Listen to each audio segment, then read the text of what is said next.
আমরা ওয়েডিং এর কাজে এসেছি বর্ধমান অম্বিকা কালনা। তো এখানে ফেমাস হচ্ছে 108 শিব মন্দির, তো ওটা দেখতে বেরিয়ে পড়েছি। আর আজকে সাথে আছে পল্লব ভাই, খুব দারুণ দারুণ ছবি তোলে, ভাইয়ের লিঙ্কটা দিয়ে দেবো আর কি। আর এই বাড়িটা এসেছিলাম সিঙ্গেল শট নিতে ব্রাইডের, দারুণ কিছু ছবি পেয়েছি। যাওয়া যাক, গিয়ে দেখা যাবে। আজ আমরা বাড়ি থেকে বেরিয়ে বর্ধমানের কালনার 108 শিব মন্দিরের পথে। পূর্ব বর্ধমানের ভাগীরথী নদীর তীরে কালনার এই শিব মন্দির অবস্থিত, বর্তমানে যা আর্কিওলজিক্যাল সার্ভে অফ ইন্ডিয়ার তত্ত্বাবধানে রয়েছে। ভক্তদের কাছে এই স্থান নবকৈলাস নামেও পরিচিত। প্রতিটি মন্দিরই আটচালা গঠনশৈলীর, যার বাইরের বৃত্তে একটি সাদা শ্বেত মার্বেলের শিবলিঙ্গ ও একটি কালো কুষ্টি পাথরের শিবলিঙ্গ পর্যায়ক্রমে সাজানো রয়েছে।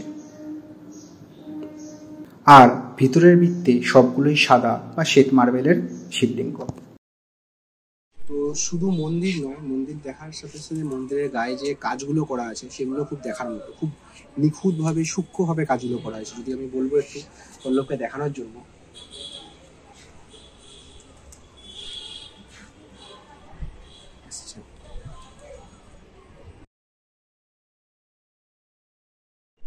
দেখুন কি দারুণ নিখুঁত কাজ, সিমেন্টের ওপর, মাটির ওপর।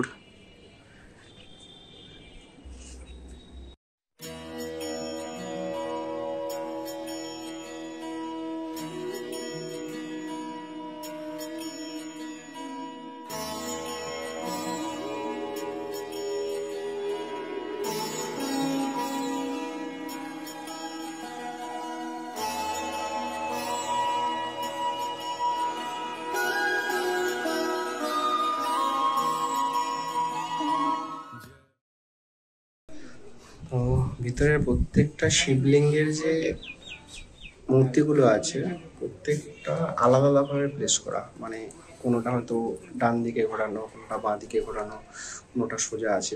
প্রত্যেকটার কাঠামো এক, কোনোটা সাদা আছে কালো মিশানো আছে, কোনোটা কালো আছে কোনোটা সাদা আছে, কিন্তু মুখগুলো সব সেম দিকে নয়, আলাদা আলাদা দিকে। ইতিহাস বলে 1809 সালে এই মন্দির নির্মাণ করেছিলেন বর্ধমানের মহারাজা তেজ বাহাদুর। আমি লোকাল লোকজনদের সাথে যখন কথা বললাম তো ওনারা বললো যে বর্ধমানের রাজা, যেটা বর্ধমানের 108 শিব মন্দির আছে, তো তার আদলে এখানে এটা বানিয়েছিলেন। এটা ওনার বাগান বাড়ি জাতীয় ছিল, তো উনি ওখান থেকে হাতি করে এখানে আসতেন এবং পরে এই শিব মন্দিরটা তখন বানানো হয়, যেটা বর্ধমানের মেন 108 শিব মন্দির তার আদলে বানানো হয়েছিল। আমি বর্ধমানেরটা ঘুরে এসেছি, আজকে এটা দেখলাম, বেশ সুন্দর লাগলো দেখতে, আপনাদের একবার আসা উচিত। তো এই মন্দিরটার ব্যাপারে একটু দেখিয়ে দিই। প্রতাপেশ্বর মন্দির, আর খুব সুন্দর কাজ করা।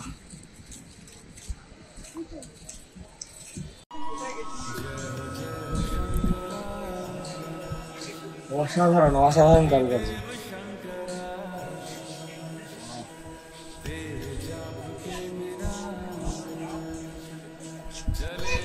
পুরো নিখুঁত কারিগরের হাত।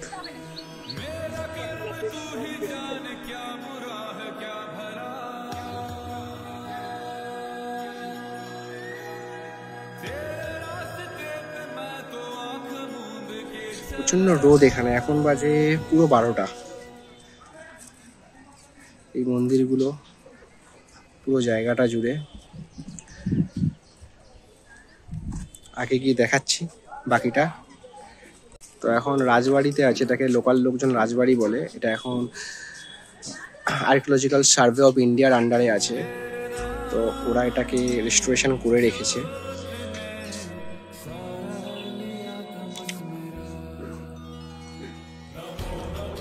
এখানকার যারা লোকাল জনগণ আছে ওদের থেকেই জানতে পারলাম যে এখানে কোনো এক সুড়ঙ্গ আছে, যেটা হয়তো সেই সময় একটা রাজা করে রেখেছিলেন। এটা কোনো এক জায়গায় গিয়ে জয়েন আছে।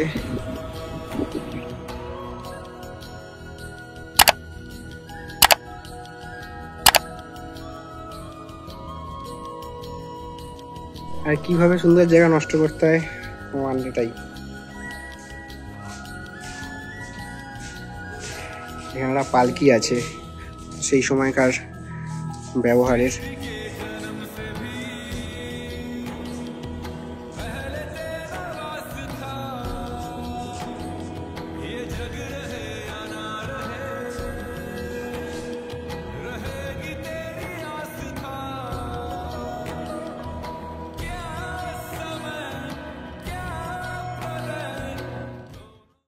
এবার বলি কিভাবে এখানে আসবেন। হাওড়া থেকে কাটোয়া লোকাল ধরে চলে আসুন অম্বিকা কালনা। গুপ্তিপাড়া স্টেশনের পরেই এই স্টেশন। সময় লাগবে প্রায় 2 ঘন্টা 15 মিনিট মতন। সেখান থেকে অটো বা টোটো ধরে একদম মন্দিরের সামনে। এই মন্দির প্রতিদিন সকাল 7টা থেকে বেলা 12টা অবধি খোলা থাকে, আবার বিকেলে 4টে থেকে রাত 9টা অবধি খোলা থাকে।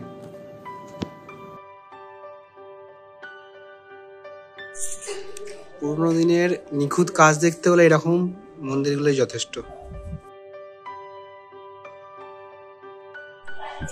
প্রত্যেকটা কাজে একটা গল্প আছে, ডিটেলিং আছে বিভিন্ন রকম।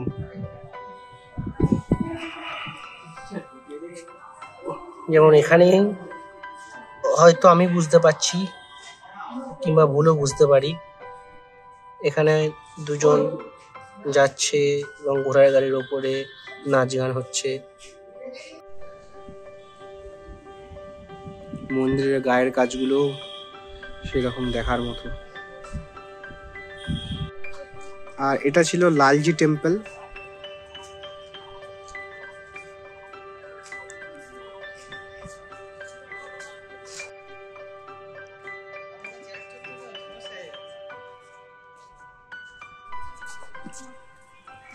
আর এটা হচ্ছে কৃষ্ণচন্দ্রজি মন্দির বা কৃষ্ণচন্দ্রজি টেম্পল।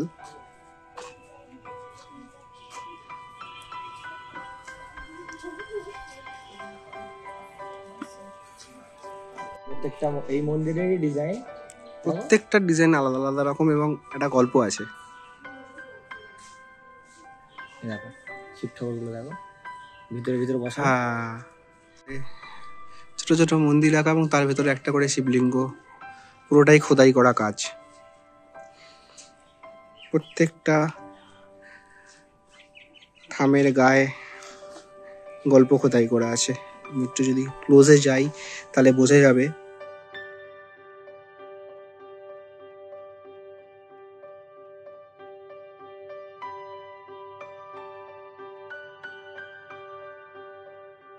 তো মন্দিরের কাজগুলো দেখার জন্য আসতে হবে, কারণ মোবাইল ক্যামেরা এতটা পসিবল হবে না সূক্ষ্ম কাজগুলো দেখানোর জন্য। আমি এখানে দেখাতে বলবো, প্রত্যেকটা কাজ করা আছে, কিন্তু সেটার জন্য আসতে হবে। পল্লব একটু দেখি দে।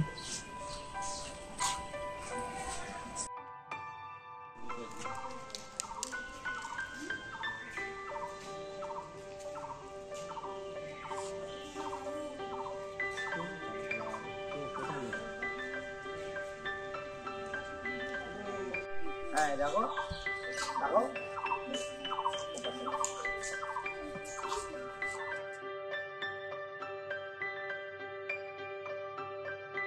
পুরো জায়গাটা এক ফ্রেমে ঠিক এরকম। তো এই ছিল আমাদের অম্বিকা কালনা রিসর্টসের একটা ছোট ব্লগ। কাজ করতেছি, যেটুকু দেখাতে পেরেছি দেখিয়েছি। আর ঠিক যে জায়গাটায় ছিলাম সেই জায়গাটার নাম ভুলে গেছিলাম।